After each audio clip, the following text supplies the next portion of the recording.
Listo, Renito, si quieres empezar. Perdón, Alma. Ok, bueno, vamos a comenzar. El tema que vamos a ver el día de hoy va a ser vasculitis primaria y secundarias. Esto todavía de parte del módulo de reumatología. Bueno, pues vamos a comenzar.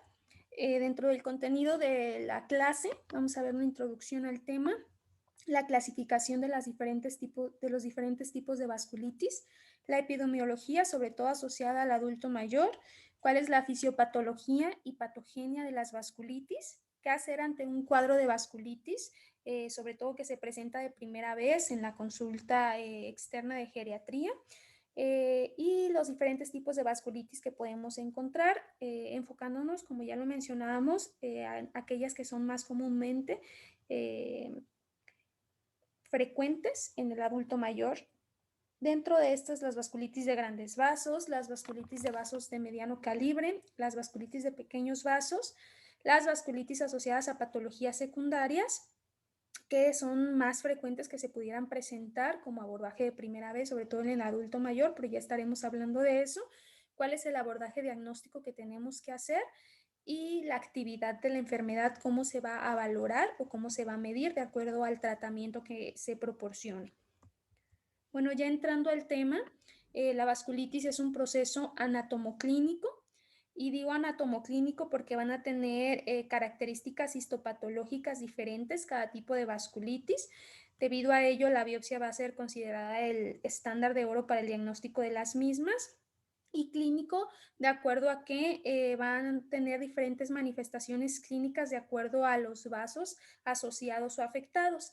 Esta va a estar caracterizada por inflamación y lesión de los vasos sanguíneos, de acuerdo a su nombre. Esta va a ser capaz de afectar los vasos de cualquier clase, calibre y localización. Como ya les mencionaba, de acuerdo al vaso afectado va a ser la manifestación clínica con la que se presente el paciente.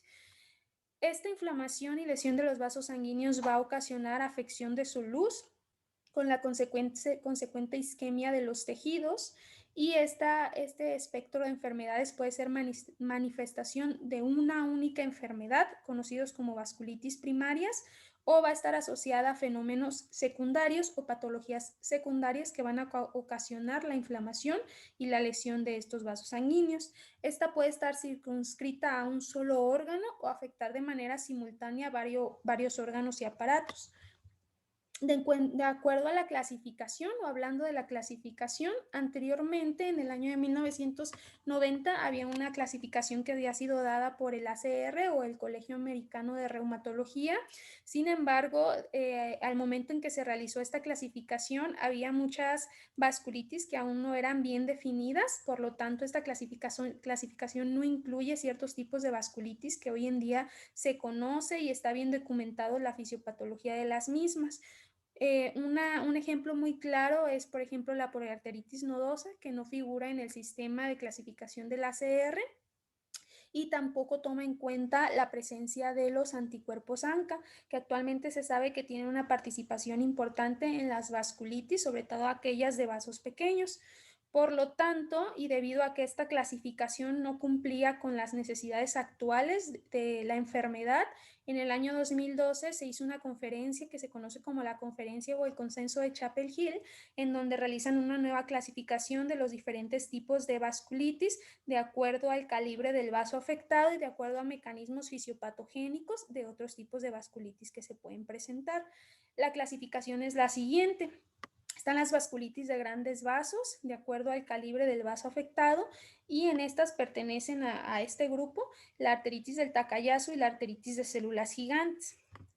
La vasculitis de vasos de mediano calibre, en donde encontramos la poliarteritis nodosa y la enfermedad de Kawasaki, siendo la enfermedad de Kawasaki una enfermedad asociada a pediatría, por lo tanto no se va a hablar de manera amplia en esta clase de ella. Sin embargo, pertenece a este grupo de vasculitis. Están las vasculitis asociadas a ANCA, que específicamente los ANCA se van a ver relacionados en vasculitis de pequeño vaso o de vasos de pequeño calibre. Sin embargo, es importante saber que aunque todas las vasculitis asociadas a ANCA son vasculitis de vasos de pequeño calibre, no todas las vasculitis de pequeño calibre van a ser positivas para anticuerpos ANCA. Esto es algo importante que hay que tener en cuenta. Dentro de este grupo tenemos bien caracterizadas la poliangeitis microscópica, la granulomatosis con poliangeitis, antes conocida como granulomatosis de Wegener, la granulomatosis eosinofílica, antes conocida como síndrome de Schurg-Strauss. Y dentro del otro grupo ya va a ser la clasificación de diferentes tipos de vasculitis de acuerdo a diferentes mecanismos fisiopatogénicos, como es la vasculitis por complejos inmune, en donde entran en este grupo la enfermedad antimembrana basal glomerular, previamente conocida como síndrome de Wood-Pastur, la vasculitis crioglobulinémica, la vasculitis por inmunoglobulina A, conocida previamente como púrpura de Henoch-Schönlein, la vasculitis urticariana hipocomplementemiante. Y en cuanto a las vasculitis de vasos variables, es decir, que puede afectar cualquier tipo de vaso, encontramos la enfermedad de Behçet y el síndrome de Cogan. También están las vasculitis asociadas a un solo órgano, que van a afectar, como su nombre lo dice, a órganos en específicos, como es la angitis leucocitoclástica cutánea, la arteritis cutánea, la vasculitis primaria del sistema nervioso central y la ortitis aislada, y las vasculitis ya propiamente secundarias, que van a estar asociadas a enfermedades sistémicas, sobre todo enfermedades reumatológicas como es el lupus eritematoso sistémico, la artritis reumatoide, la sarcoiditis y la policondritis recidivante, y vasculitis asociadas con etiologías probables, como es la crioglobulinémica asociada a virus de la hepatitis C, asociada a virus de la hepatitis B, asociada a infección por sífilis, y aquellas que son asociadas al uso de fármacos, ya sea por complejos inmunes o que sean positivas para anticuerpos ANCA, y aquellas vasculitis asociadas a procesos neoplásicos. Como vemos, es una amplia gama de vasculitis o de enfermedades asociadas a vasculitis, por lo cual nos estaremos enfocando en aquellas que son más prevalentes o más frecuentes que se presenten en el adulto mayor, que ya les iré especificando cuáles son ellas. Y bueno, esta es una imagen que nos representa los diferentes calibres de los diferentes vasos y las enfermedades asociadas a la afectación de estos vasos sanguíneos. En la parte de abajo vemos los vasos de gran calibre y, como ya les mencionábamos, en este grupo entra la arteritis del Takayasu y la arteritis de células gigantes. Están los vasos de mediano calibre, en donde vemos la poliarteritis nodosa y la enfermedad de Kawasaki, que, como ya les había mencionado, esta es asociada a una enfermedad pediátrica. Y están las vasculitis de vasos pequeños, que, como les dije, todas las pueden ser asociadas a ANCA o no asociadas a ANCA. Las asociadas a ANCAs, pues todas van a ser de vaso pequeño, pero no todos los de vaso pequeño van a ser asociados a ANCA. También pueden ser asociados a complejos inmunes, y aquí vemos los diferentes tipos de vasculitis que entran dentro de estas clasificaciones. En cuanto a la epidemiología, pues en realidad van a tener una baja incidencia mundial. Se han relacionado, se han visto aproximadamente 20 habitantes por cada millón de habitantes que pueden presentar vasculitis, y en nuestro medio van a ser escasos los informes relacionados con las vasculitis. En el adulto mayor se suele presentar en la consulta externa, más común la presencia de vasculitis secundaria, es decir, a otras patologías que ya estaremos especificando. Y de las primarias, la más frecuente va a ser la vasculitis de vasos pequeños asociados a ANCA. ¿Existe una bibliografía o hay una bibliografía donde nos especifican a cuáles son las de origen primario, las más comunes que se presentan en el adulto mayor, donde especifica también que la edad de presentación aproximadamente va a ser entre la sexta y la séptima década de la vida? Va a estar asociado a otras comorbilidades, sobre todo enfermedades crónicas, como la mayoría de nuestros pacientes, y la mayoría de estas se van a presentar con más del 70% de un cuadro clínico que inicia con síntomas constitucionales. Se ha visto también en diferentes estudios que se ha asociado la fragilidad y la elevación de los reactantes de fase aguda con alta mortalidad. Por lo tanto, son factores que hay que tener en cuenta en el adulto mayor. Y como ya les mencionaba, las más comunes van a ser, sobre todo las vasculitis primarias, las más comunes van a ser la poliangitis microscópica, la granulomatosis con poliangitis, la vasculitis eosinofílica granulomatosa con poliangiitis, que como vemos son las vasculitis de pequeños vasos asociados a ANCA. Otras de las más comunes que mencionaba la bibliografía en el adulto mayor es la arteritis de células gigantes, la poliarteritis nodosa y la vasculitis primaria del sistema nervioso central. Y bueno, aquí abajo vienen especificadas las vasculitis secundarias, que como les mencionaba, son las que más frecuentemente vamos a ver, sobre todo en la consulta, o las que más frecuentemente se van a asociar al adulto mayor. En cuanto a la fisiopatología y patogenia, se ha visto que se involucran mecanismos inmunopatogénicos y estos interactúan o tienen cierta reacción a ciertos estímulos antigénicos, ya que no todas las personas, aunque existan estos mecanismos inmunopatogénicos, va a desarrollarse vasculitis. Por lo tanto, se desconoce la razón exacta por la que algunos individuos van a generar respuesta a ciertos estímulos y el resto no. Por lo tanto, se cree que existe un conjunto de situaciones que pueden llevar a predisponer o a generar la enfermedad propiamente dicha. Dentro de ellos está la predisposición genética y en este cuadrito que acaba de aparecer vemos ciertos alelos que se han asociado y vemos que son sobre todo aquellos asociados al complejo mayor de histocompatibilidad de clase 2. Pero existe una gran gama de alelos que han relacionado los diferentes tipos de vasculitis, siendo estos los más o los mayoritariamente estudiados. Además, también va a interferir o intervenir el contacto con el entorno y la respuesta a ciertos estímulos antigénicos que se van a encontrar en el entorno. Todo esto actuando como un todo para la generación o la manifestación de la enfermedad ya propiamente dicha, como lo comentábamos. Dentro del mecanismo fisiopatogénico existen 3 que se han desarrollado y en donde entran todas las vasculitis, ya sea alguno de estos 3 mecanismos inmunopatogénicos que les voy a mencionar. Esto es la formación o depósito de complejos inmunitarios, la producción de anticuerpos anticitoplasma de neutrófilos, mejor conocido como ANCAS, y o la respuesta patógena de linfocitos y formación de granulomas. Dentro de los anticuerpos antineutrófilos citoplasmáticos o ANCAS, sabemos que estos son anticuerpos dirigidos contra ciertas proteínas de los gránulos citoplasmáticos de neutrófilos y monocitos. Existen ciertas vasculitis asociadas a estos anticuerpos por los que se conoce también como vasculitis relacionadas con ANCA. Hay 2 categorías principales de ANCA y esto va a estar determinado de acuerdo al modelo con el que se tiñen en el citoplasma bajo la inmunofluorescencia. Están los C-ANCAS, que son anticuerpos que reaccionan contra proteinasa 3, y los P-ANCAS, que son anticuerpos que reaccionan contra la enzima mieloperoxidasa. Sin embargo, no son las únicas proteínas o enzimas con las que pueden reaccionar estos anticuerpos. En el cuadrito que vemos de este lado vemos otras enzimas o proteínas con las que pudieran asociarse los ANCAS, sin embargo es una minoría, ya que la mayoría están asociados a proteinasa 3 y a la enzima mieloperoxidasa. Aunque se sabe que participan en la fisiopatogenia, no se reconoce la razón exacta de la generación de estos anticuerpos y tampoco la contribución definitiva a la patogenia o a la generación de la enfermedad ya propiamente dicha. Otro de los mecanismos fisiopatogénicos que se han asociado a la producción o a la generación de vasculitis es la formación de inmunocomplejos. Esto va a ser un depósito de complejos inmunitarios en las paredes de los vasos. Sin embargo, aunque muchos pacientes pueden presentar estos inmunocomplejos, se ha visto que no en todos los pacientes están presentes o no son demostrables en la circulación,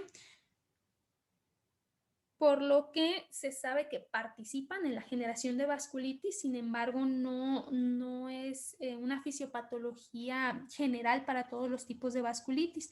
Se han asociado esta formación de inmunocomplejos sobre todo a ciertos tipos de infecciones. Por ejemplo, unos que han estado estudiados o bien determinados es el antígeno de la hepatitis B y C, que van a formar parte de algunos complejos, por ejemplo, en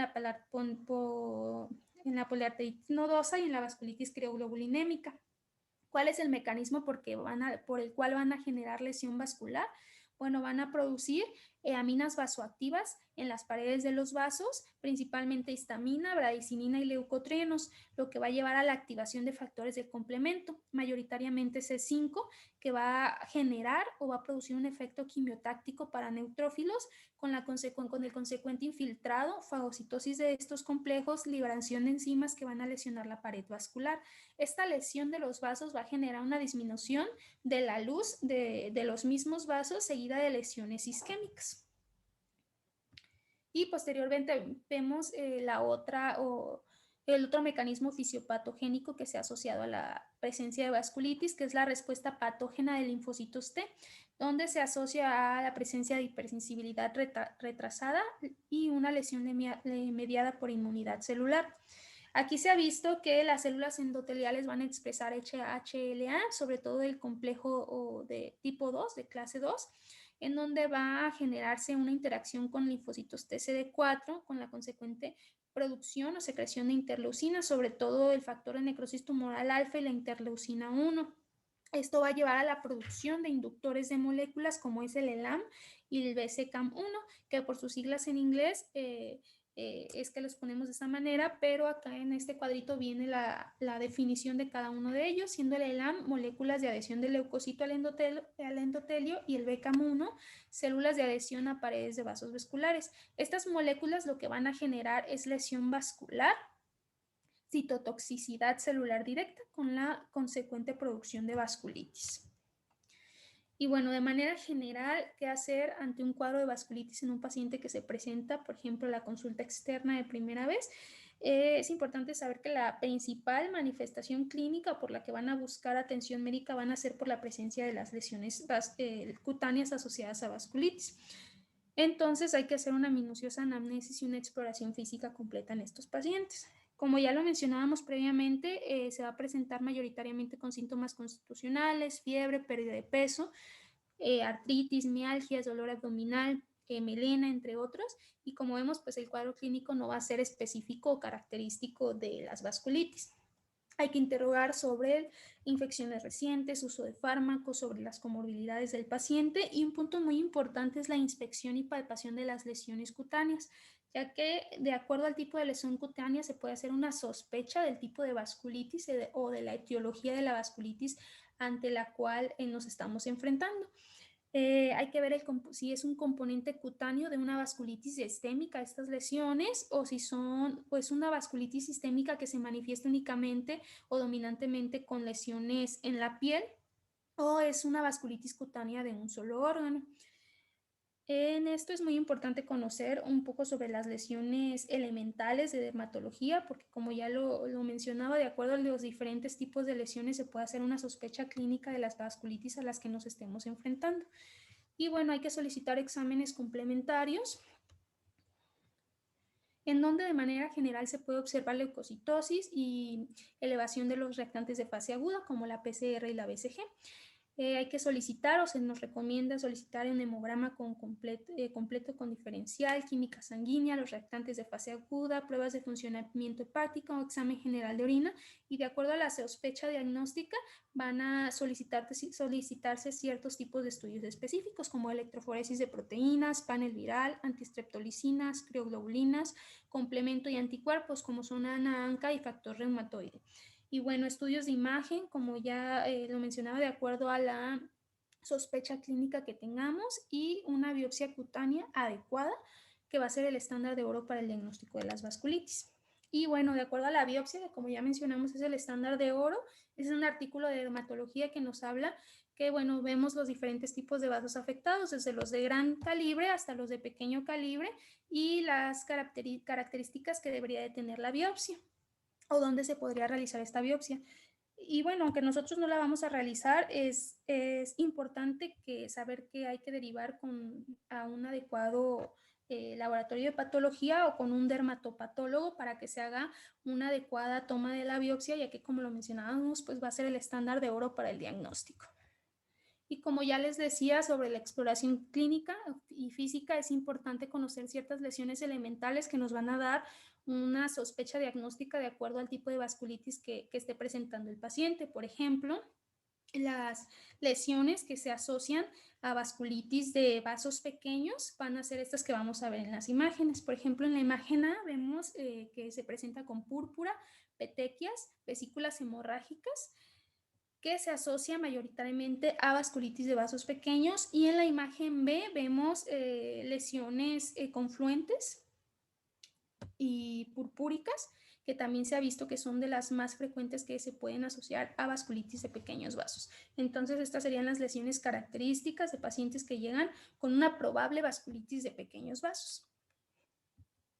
Y bueno, estas son las lesiones que se asocian a las vasculitis de vasos de mediano calibre, en donde vemos, por ejemplo, en la imagen A, nódulos subcutáneos y úlceras en pacientes con artritis cutánea, y en la imagen B vemos la extensión de estas mismas úlceras, áreas de necrosis y áreas de atrofia en un paciente también con vasculitis de vasos de mediano calibre.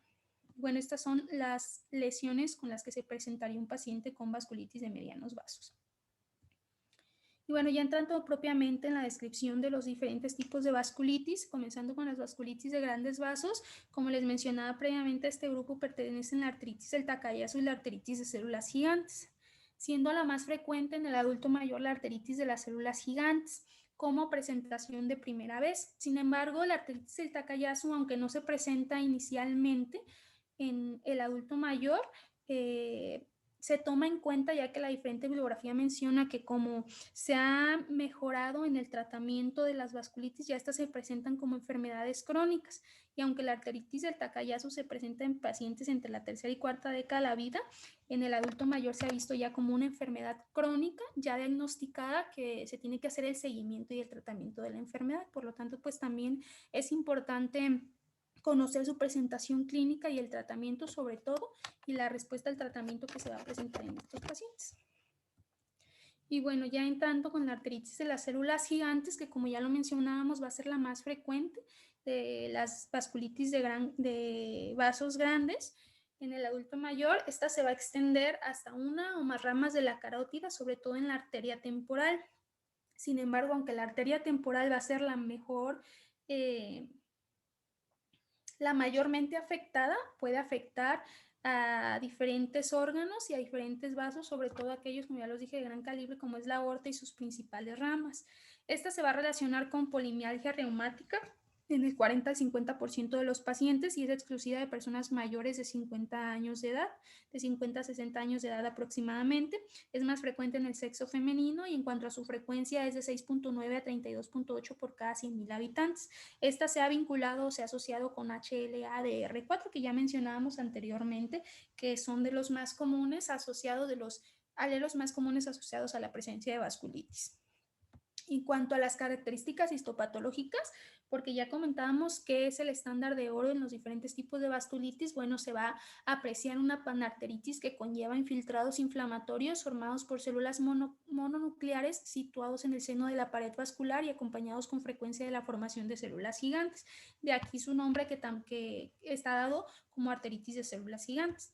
Esta va a ser provocada por antígenos, en la cual los linfocitos T activados, macrófagos y células dendríticas van a desempeñar una función decisiva en la patogenia de la enfermedad. El paciente se va a presentar con, ya lo mencionábamos, con un cuadro clínico no muy específico, caracterizado por fiebre, cefalea, dolor en cuero cabelludo, y en algunos casos también puede haber claudicación de la mandíbula. La manifestación más severa es la neuritis óptica isquémica, que puede manifestarse con síntomas oculares o con pérdida de la visión, y también va a ser la manifestación más grave de la enfermedad. Bioquímicamente se observa una anemia leve, reactantes de fase aguda elevados, puede haber alteración de la función hepática, aumento de inmunoglobulina G y de aumento del complemento también. Va a haber malestar general, fatiga, anorexia, pérdida de peso, diaforesis, artralgias, polimialgia reumática o inflamación de los vasos grandes. Y de acuerdo, esto es asociado a la arteritis de la temporal, que como vemos es la que mayormente se afecta. Sin embargo, como ya les comentaba, puede afectar a otros vasos grandes, y de acuerdo al vaso que esté afectado va a ser el resto de la clínica que va a presentar el paciente. Por ejemplo, si hay estenosis de la arteria subclavia, se puede presentar el paciente con claudicación braquial o aneurismas aórticos de la región torácica, y si un vaso de los afectados es la aorta abdominal, va a llevar o conllevar alto riesgo de ruptura o disección de la misma. El diagnóstico pues va a ser el cuadro clínico que comentábamos previamente, con reactantes de fase aguda elevados, con o sin síntomas de polimialgia reumática en un paciente mayor de 50 años de edad. La biopsia, que va a ser el estándar de oro, como ya mencionamos, tiene que tomarse de 3 a 5 centímetros y en varios cortes seriados. Como les decía, la manifestación más severa va a ser la neuritis óptica isquémica.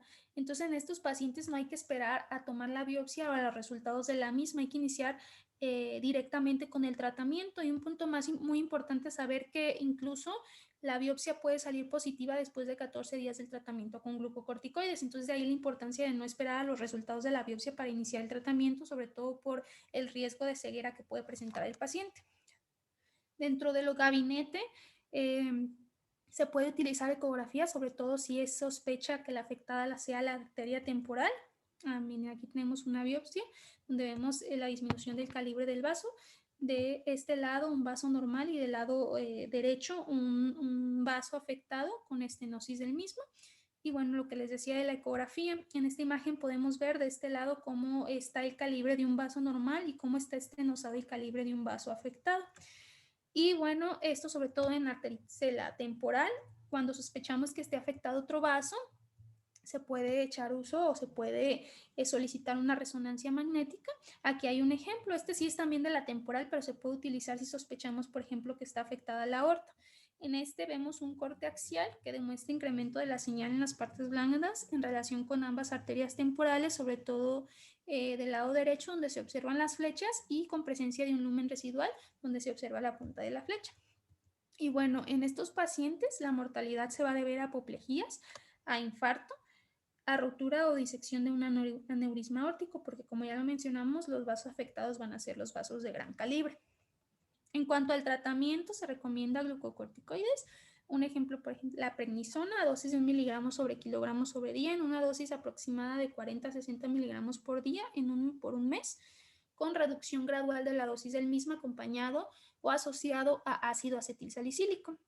Se recomienda reducir la dosis de prednisona de 10 miligramos cada 1 a 2 semanas dependiendo de la respuesta clínica.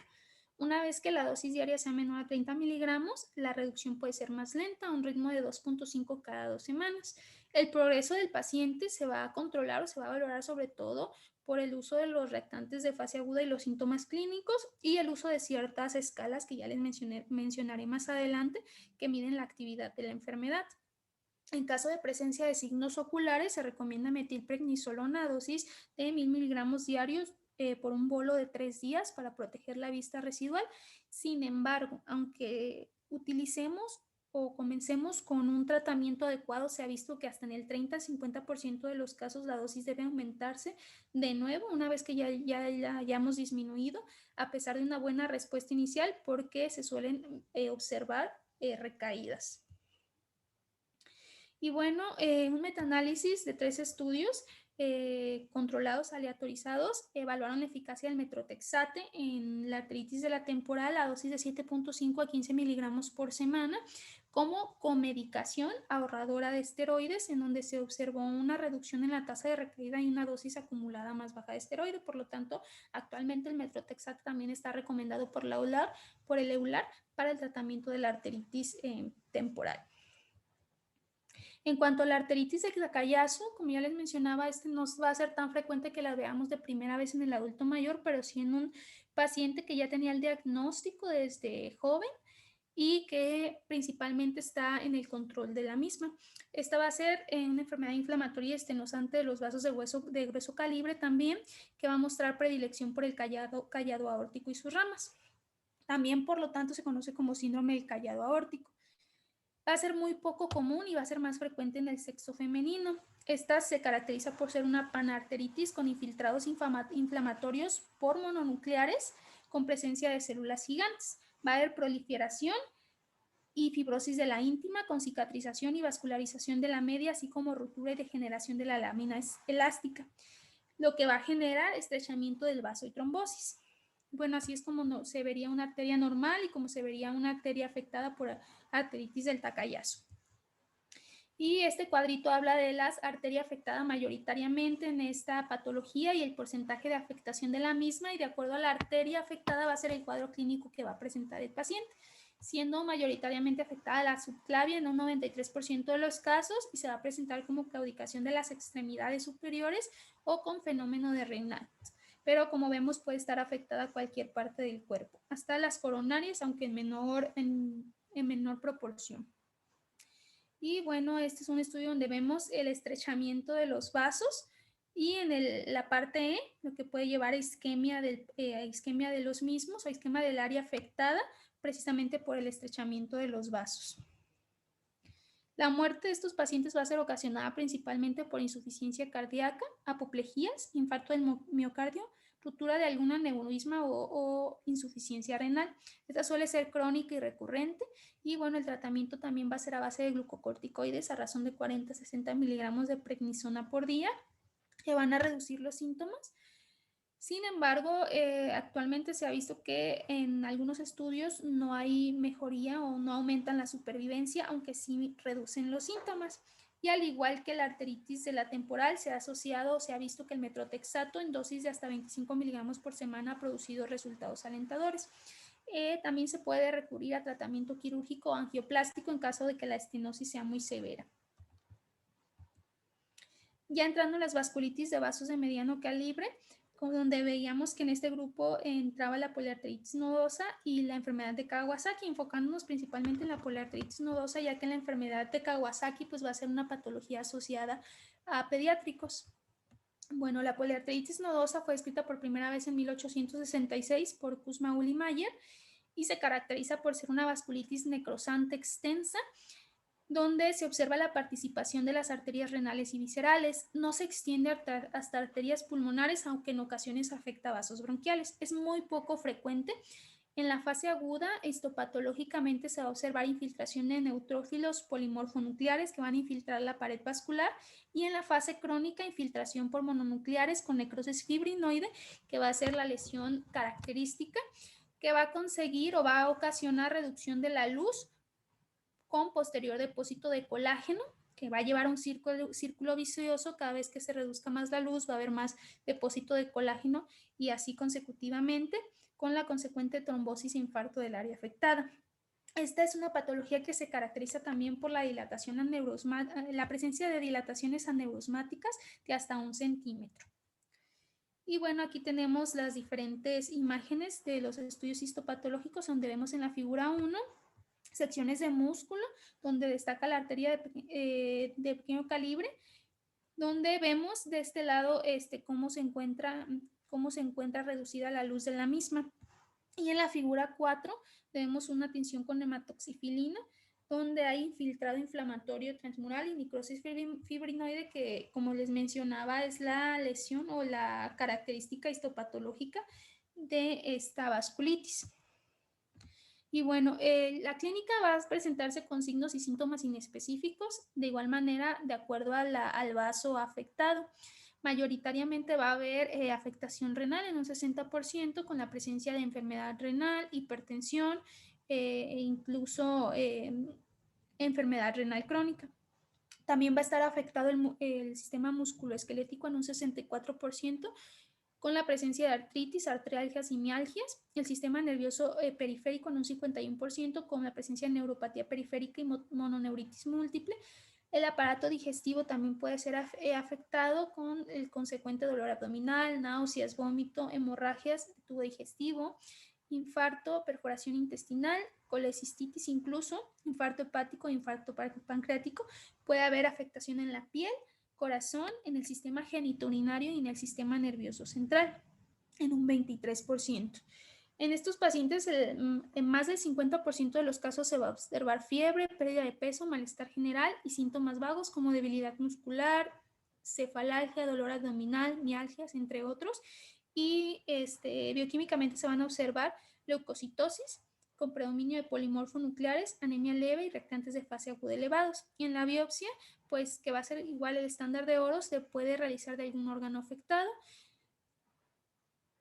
Y si utilizamos estudios de imagen, se ha visto que la angiografía, en ausencia de biopsia, se van a observar aneurismas en vasculatura renal, hepática o visceral que nos van a llevar a la sospecha diagnóstica. También se pueden observar segmentos estenosados y obliteración vascular. Y bueno, estos son los criterios del Colegio Americano de Reumatología para el diagnóstico de poliarteritis nodosa. Vamos a dejar esta tablita para que la tengan a la mano. Y en cuanto al pronóstico, tiene un pronóstico sombrío si no se inicia el tratamiento. La mortalidad está asociada a complicaciones digestivas, infartos o perforaciones, y el tratamiento es a base de prednisona y ciclofosfamida. Ya les estaré hablando más específicamente del tratamiento y los puntos a tomar en cuenta en el tratamiento cuando empecemos a ver las vasculitis de vasos pequeños. Y ya entrando a las vasculitis de vasos pequeños, vemos que las más frecuentes son este grupo de 3, que es la poliangiitis microscópica, la granulomatosis con poliangiitis y la granulomatosis eosinofílica. En cuanto a la granulomatosis con poliangiitis, va a ser la más frecuente en el adulto mayor, de las de pequeño vaso, conocida previamente como granulomatosis de Wegener. Va a afectar las arterias de pequeño calibre y se va a caracterizar por ser una entidad anatomoclínica caracterizada por una vasculitis granulomatosa de las vías respiratorias superiores e inferiores acompañada de glomerulonefritis. Tiene una frecuencia de 3 por cada 100.000 habitantes. Es más frecuente o no tiene frecuencia o predilección por el sexo, es con una frecuencia de 1:1 en varón y mujer, y la edad promedio de aparición es entre los 40 y 50 años de edad. Se caracteriza histológicamente por ser una vasculitis necrosante de arterias y venas de pequeño calibre con formación de granulomas que pueden ser intra o extravasculares. Y bueno, aquí vemos una imagen de cómo se observaría tomográficamente a nivel pulmonar por infiltrados nodulares, cavitados y bilaterales, como podemos ver las diferentes cavitaciones en esta imagen de tomografía. Las lesiones de las vías respiratorias superiores, en especial la de los senos paranasales y la nasofaringe, por lo general van a revelar inflamación, necrosis y formación de granulomas con o sin vasculitis.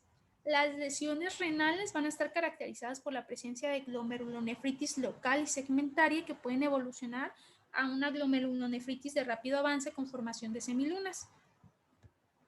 Y bueno, en cuanto a sus manifestaciones clínicas, como ya lo mencionábamos, va a ser de acuerdo a los vasos que estén mayoritariamente afectados, pero se asocian mayoritariamente a manifestaciones de las vías respiratorias superiores, como dolor y secreción de senos paranasales, secreción purulenta o sanguinolenta por nariz, con o sin úlceras de la mucosa nasal.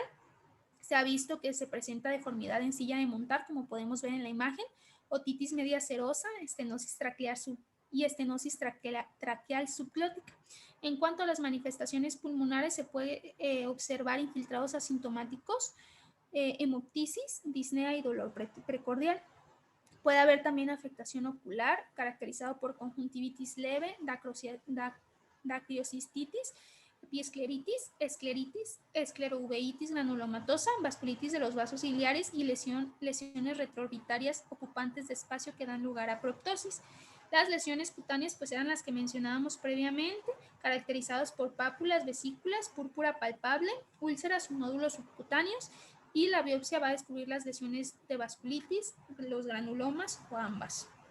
Puede haber afectación cardíaca caracterizada por pericarditis, vasculitis coronaria y rara vez presencia de miocardiopatía. A nivel del sistema nervioso se puede observar neuritis de los pares craneales, mononeuritis múltiple y en raras ocasiones vasculitis o granulomas cerebrales. Y a nivel renal, como ya lo mencionábamos, puede haber glomerulitis leve con proteinuria que puede llevar a falla renal. El paciente se va a presentar con malestar general, como debilidad, artralgias, anorexia y pérdida de peso, y al igual que las otras vasculitis con elevación de reactantes de fase aguda, anemia leve, y aquí puede haber hipergamaglobulinemia leve, en especial de IgA, y un título un poco alto de factor reumatoide.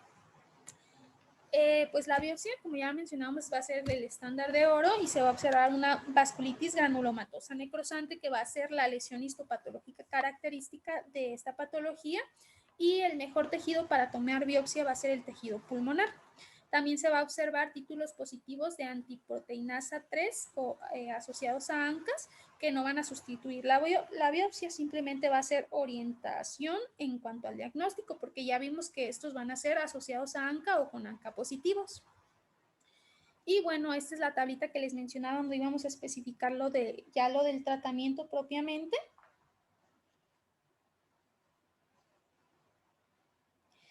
Donde el tratamiento de los diferentes tipos de vasculitis va a consistir en 2 fases.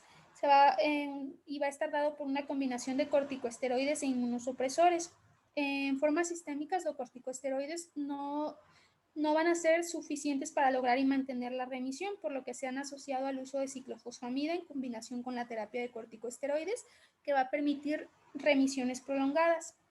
Sin embargo, suele haber recaídas que van a ocurrir en más de la mitad de los pacientes, por lo que se va a necesitar un tratamiento a largo plazo para controlar la enfermedad, por lo que el tratamiento se divide en una fase de inducción y una fase de mantenimiento. Sin embargo, una consecuencia del uso de este tratamiento va a ser el desarrollo de efectos secundarios frecuentes y graves, sobre todo asociados a la inmunosupresión. Por ejemplo, se ha visto o se ha asociado que en el adulto mayor el uso de ciclofosfamida se ha asociado con cáncer de vejiga en un 33%, de la presencia de linfomas en un 11% y de la presencia de tumores sólidos en un 2.4%.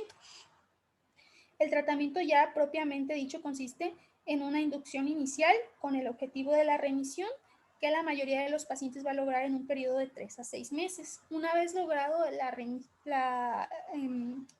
esto, se va a iniciar un tratamiento de mantenimiento que va a ser menos tóxico con el objetivo de mantener al paciente en remisión.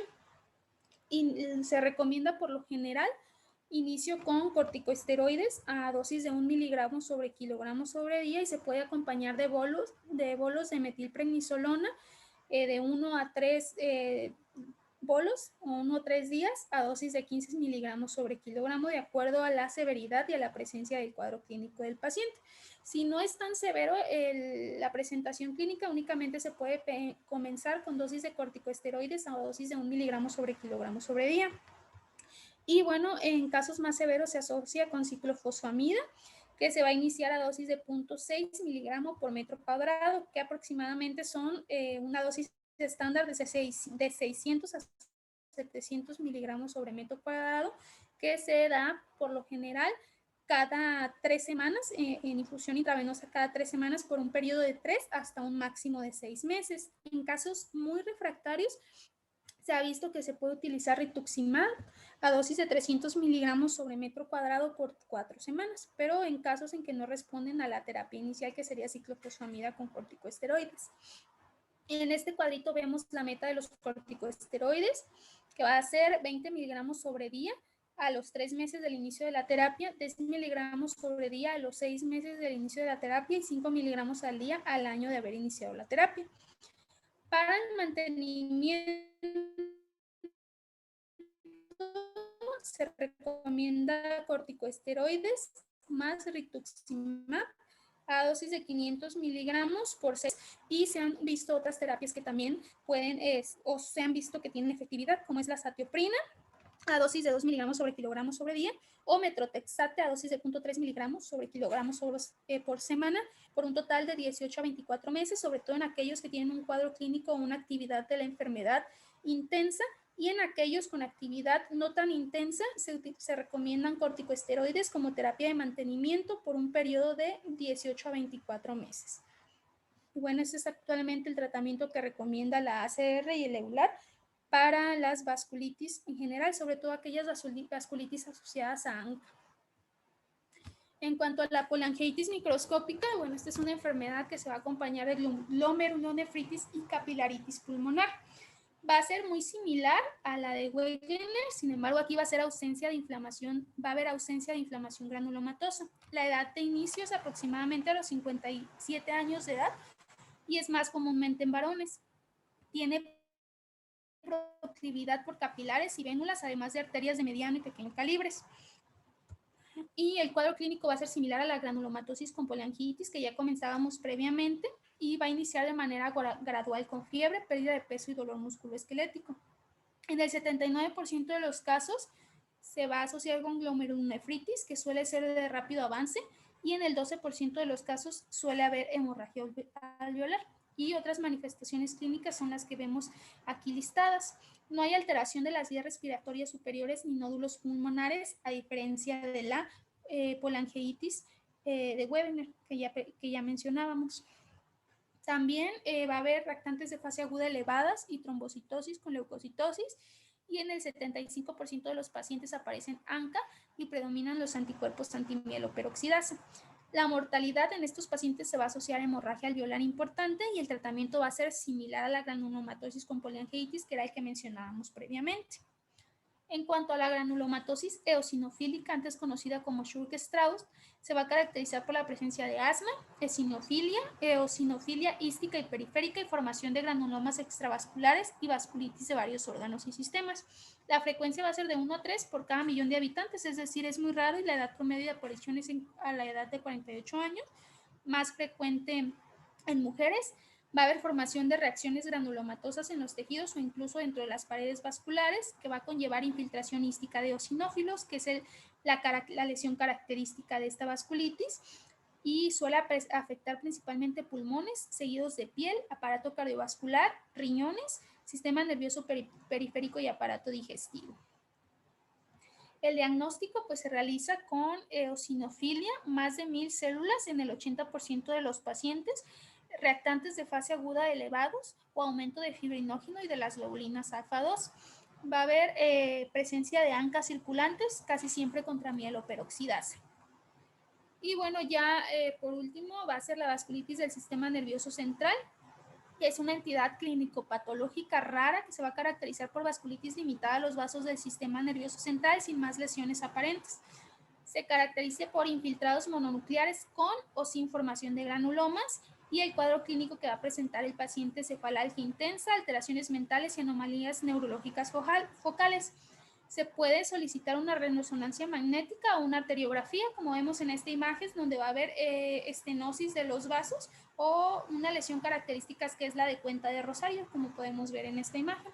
Y se tiene que confirmar por biopsia de parénquima cerebral o leptomeninges. El tratamiento va a ser con glucocorticoides aislados o en combinación con ciclofosfamida, como ya lo mencionábamos. Y bueno, ya como el tema cultural, vamos a hablar del cerro de la Contaduría o el fuerte de la Contaduría y el papel que tuvo en la independencia de México.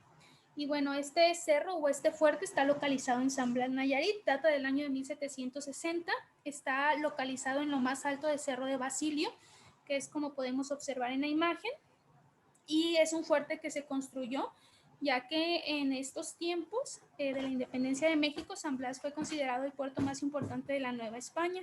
Entonces, como había mucho ataque de piratas y robaban el material que iba a trasladarse a Asia, que era donde mayoritariamente hacían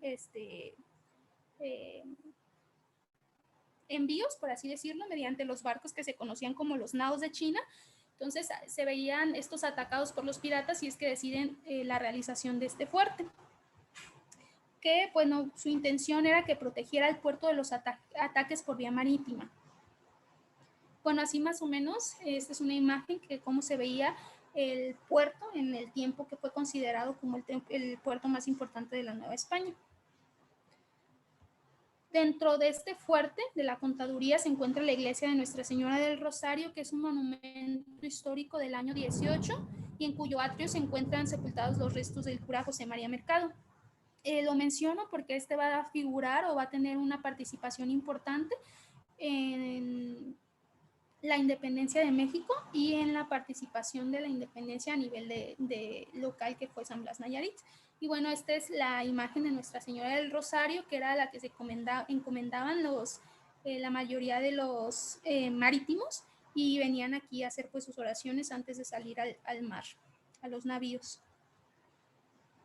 Y bueno, San Blas, Nayarit en ese tiempo estaba en el sitio que se considera la Nueva Galicia, que estaba donde participaban Nayarit y Jalisco principalmente. Esto era lo que se conocía como Reino de Nueva Galicia, donde la capital era Guadalajara. Esto era una puerta de entrada y salida a las colonias californianas, noroccidentales y asiáticas, y fue terreno de grandes disputas entre realistas e independentistas. Y bueno, esta es una imagen de José María Mercado, que era un cura insurgente que se conoce actualmente como heroico insurgente, que se unió al cura Miguel Hidalgo en el momento de la independencia de México. Él nació en 1781 en Tehuil, Zacatecas, y cuando Hidalgo se levantó en armas, el padre Mercado era el cura de Agualulco, Jalisco, que eran de las regiones de la Nueva Galicia. Este se unió a la causa de independencia y el 13 de noviembre de 1810 Mercado proclamó la independencia en esta área y motivó a varios parroquianos a luchar por la independencia de México y tomaron Tepic y luego San Blas.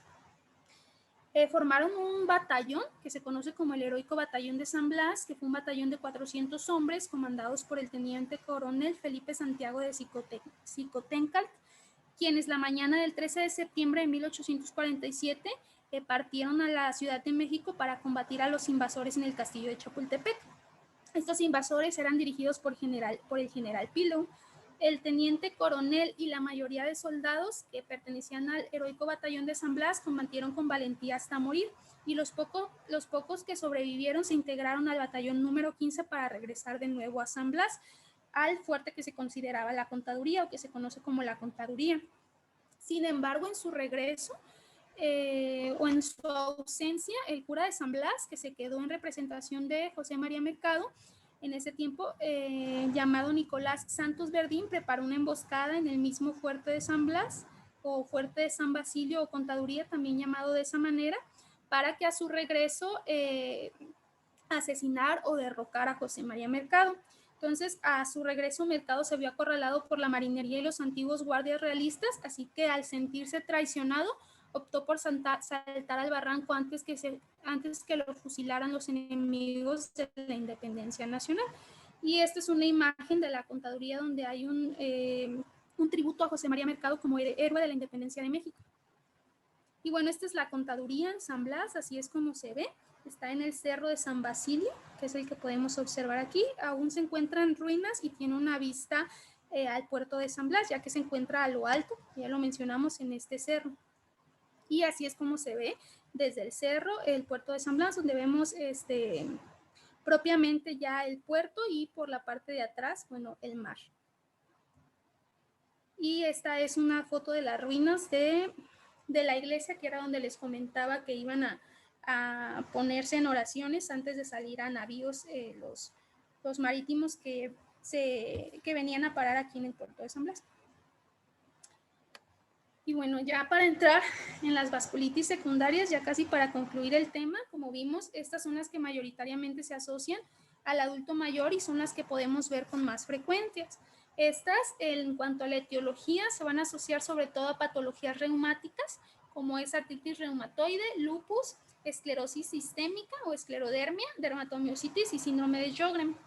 En cuanto a neoplasias, se han visto que también se manifiestan con vasculitis, sobre todo síndromes mielo o linfoproliferativos y tumores sólidos. También se ha asociado a la presencia de infecciones, sobre todo a la infección por virus de hepatitis B, C, VIH, citomegalovirus, salmonella, clostridium, tuberculosis y a la infección por treponema pálido. Y pues claro, al uso de fármacos, sobre todo asociados al uso de hidralazina y propiltiuracilo. Y bueno, para no extender mucho el tema, vamos a hablar de las más comunes de las patologías secundarias, sobre todo aquellas que son asociadas a enfermedades reumatológicas. Dentro de estos, la artritis reumatoide, la más importante, donde se va a ver indistinguible de las vasculitis sistémicas primarias, y va a estar determinada en gran medida por el sitio, el tamaño, la extensión y la naturaleza de los vasos sanguíneos afectados. El diagnóstico de vasculitis reumatoide sigue siendo clínico, basado en la presencia de enfermedad reumatoide subyacente y asistido particularmente por la presencia de neuropatía periférica, púrpura o petequias y manifestaciones extraarticulares. El diagnóstico debe basarse en excluir otras causas como una infección. Y bueno, vamos a ver que dentro de las lesiones más comunes van a ser las lesiones vasculíticas que podemos ver en la presencia de los miembros pélvicos o a nivel distal, que son estas lesiones que podemos ver en los dedos. Y el tratamiento, pues va a ser el tratamiento base de la enfermedad, y el tratamiento con ciclofosfamida y esteroides se va a reservar para la afectación grave de órganos internos o para pacientes cuya lesión cutánea no responde a medidas más conservadoras. También se ha asociado a la presencia de lupus eritematoso sistémico en el 10 al 40% de las mujeres con vasculitis y por lo general va a preceder al inicio del lupus. Las características clínicas se van a asociar con formas leves de vasculitis cutánea en el 94% de los casos y pueden provocar vasculopatías purpúricas o livedoides. En ocasiones va a haber afectación de vasos pequeños como riñón, corazón, cerebro, alvéolos pulmonares y tracto gastrointestinal, que pueden verse afectados de manera similar con una amenaza de insuficiencia orgánica. Y bueno, dermatológicamente se observa como una vasculitis leucocitoclástica que va a constituir alrededor del 60% de los casos. Puede haber también vasculitis crioglobulinémica en 30% de los casos y vasculitis sistémica similar a poliarteritis nodosa en 6% de los casos, pero puede afectar también a nivel, como ya lo mencionábamos, renovascular con afectación caracterizada por una glomerulonefritis focal y segmentaria y afectación de los vasos pulmonares, por ejemplo, con hemorragia alveolar en algunos pacientes, como podemos ver en esta tomografía. En cuanto a la esclerosis sistémica, va a representar una enfermedad caracterizada por fibrosis y vasculopatía. Su sello distintivo va a ser la presencia de fenómeno de Raynaud, y va a haber afectación de la microvasculatura que puede ser oclusiva, inflamatoria o ambas, y dicho proceso puede ser potencialmente mortal según el tipo de vaso afectado. También se ha asociado con la presencia de síndrome de Sjögren y dermatomiositis, que se suele ver con erupciones cutáneas, con características histológicas de vasculitis leucocitoclástica o linfocítica. Se asocia particularmente con aquellos que son seropositivos para los anticuerpos RO y LA. Y bueno, las vasculitis asociadas a fármacos, donde se ha visto que mayoritariamente los fármacos que la pueden generar es la presencia o el uso de hidralazina y propiltiuracilo, entre otros fármacos que podemos observar en esta tablita. Y la manifestación cutánea va a ser la característica más común de la vasculitis asociada a fármacos. No existen aspectos patológicos o de laboratorio únicos de las vasculitis inducida por fármacos que ayuden a diferenciarla de otras vasculitis. Entonces, el historial clínico completo de toda la medicación actual y reciente va a ser importante para evaluar a estos pacientes. Y está la vasculitis asociada a infecciones, donde la mayoría de las cuales van a ser virales y pueden causar la presencia de vasculitis, que van a ser estos virus responsables de varios tipos de vasculitis que afectan diferentes tamaños de vasos. Las manifestaciones clínicas van a ser las mismas que las observadas en otras vasculitis sistémicas, por ejemplo, poliarteritis nodosa o vasculitis crioglobulinémica, y estos son los microorganismos mayormente asociados a la presencia de vasculitis por infecciones.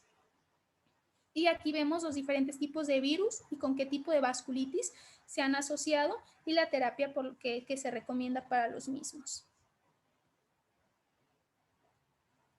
En cuanto a neoplasias, pues va a ser poco frecuente y suelen tener manifestaciones cutáneas. La histología va a mostrar infiltración directa de la pared del vaso por células malignas en algunos casos, y estos son las neoplasias mayormente asociados a la presencia de vasculitis y el tipo de vasculitis con el que se asocian.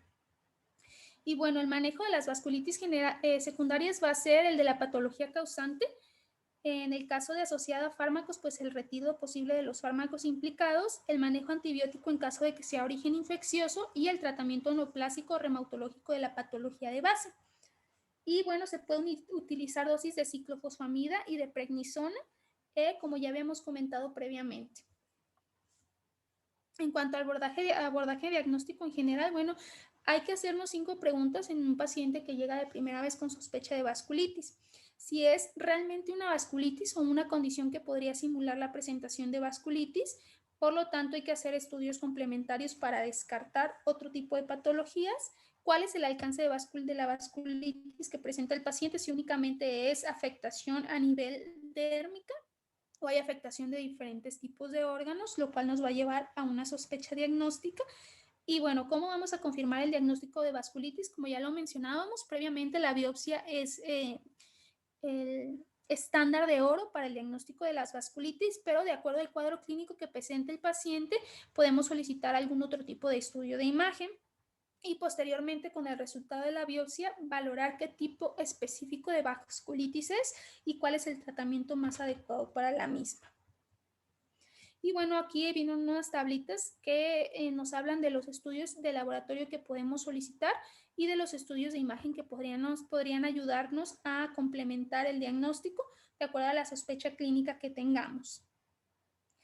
Y ya para concluir, para valorar la actividad de la enfermedad de la enfermedad asociada a vasculitis, hay diferentes definiciones dadas por la EULA de acuerdo al estatus de la enfermedad. La remisión pues va a ser la ausencia de actividad que precisa mantener tratamiento inmunosupresor. Puede haber recidiva, la cual puede ser mayor o menor de acuerdo al compromiso de los diferentes órganos. Puede haber refractariedad al tratamiento establecido después de 4 semanas de un tratamiento adecuado. Puede haber falta de respuesta, donde hay una respuesta menor del 50%, y esto se va a valorar de acuerdo a los índices de actividad de la enfermedad, que ya les mostraré. Los índices recomendados es la escala de BBAS, o también conocida como Birmingham. Y bueno, otro de los estatus de la enfermedad va a ser baja actividad por la persistencia de síntomas menores que van a responder a aumentos discretos de glucocorticoides. Y bueno, esta es la escala donde se valora de acuerdo a diferentes condiciones clínicas del paciente y a los diferentes órganos y aparatos afectados, y la puntuación que se le da. Una puntuación de 0 va a ser lo que vamos a buscar, porque esto va a manifestar una remisión de la enfermedad. Mayor o igual a 1, un puntaje mayor o igual a 1 nos habla de actividad de la enfermedad, y un puntaje mayor o igual a 12 nos habla de mal pronóstico. Y bueno, como les decía, esto es de acuerdo a los síntomas y a las características clínicas que presenta el paciente. Y hay otro score, que es el score de los 5 factores, que nos habla del pronóstico y la mortalidad en pacientes con vasculitis. Estos 5 factores va a ser proteinuria mayor a 1 gramo, insuficiencia renal, cardiomiopatía, afectación gastrointestinal severa y afectación del sistema nervioso central. Si hay la presencia de 0, bueno, tiene una mortalidad del 12% las vasculitis. Si hay un factor del 26%, y si hay más de 2 factores, hasta del 46%. Y bueno, eso sería todo. No sé si tengan alguna duda.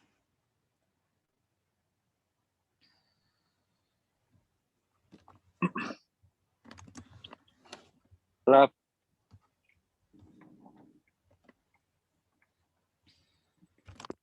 ¿Alguna duda aquí para Fer? ¿Alguna pregunta acerca de las vasculitis?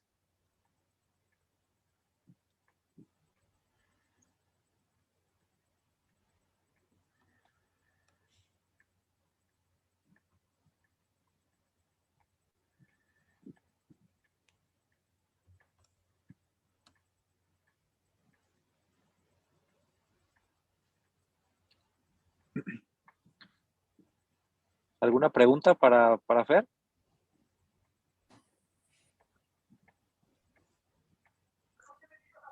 Despierten. No, pues nada más de forma general me parece que, bueno, es un tema muy amplio, pero muy bien abordado y puntos concretos, que es con lo que nos debemos de quedar. Entonces me parece una presentación muy completa. Larga, pero bien.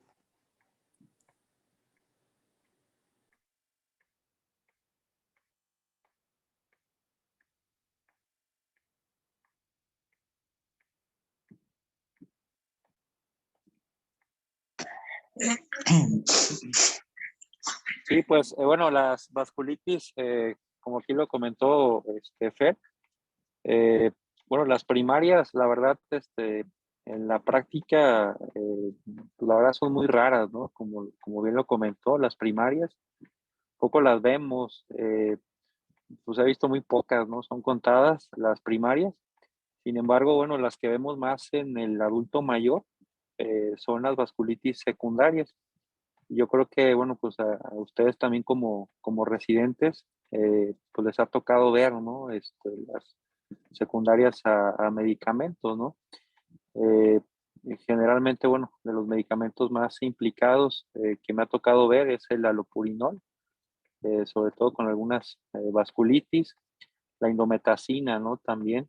Y bueno, pues ahorita también con el tema aquí del COVID, también vasculitis secundarias a infecciones, ¿no?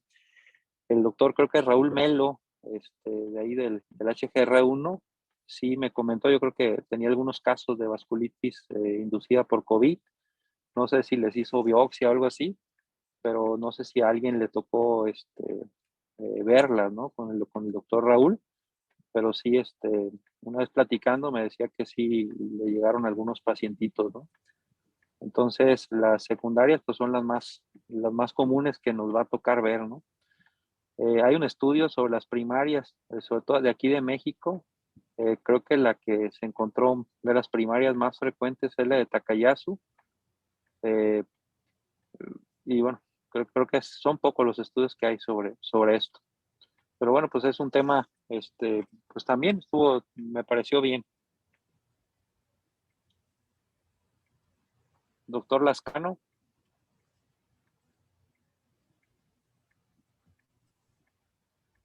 Sí, sí, bien extenso, ¿no? Es extenso todo ese problema.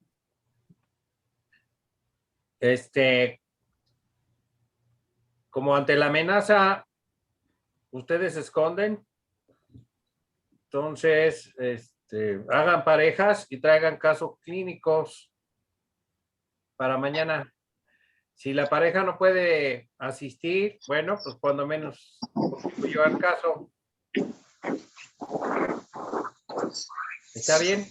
Sí, doctor. Ninguna pareja, ahí pues tenemos que hacer algo, ¿no? Y ya escogemos los casos clínicos, o los copiamos o a ver qué hacemos. Pero después me los mandan todos que hayan hecho por pareja. Entonces escojan su pareja, escójanla rápido y no se los vayan a ganar. ¿De acuerdo? Muy bien. De acuerdo. Pues igual me uno al comentario de que estuvo extenso, pero bastante completo.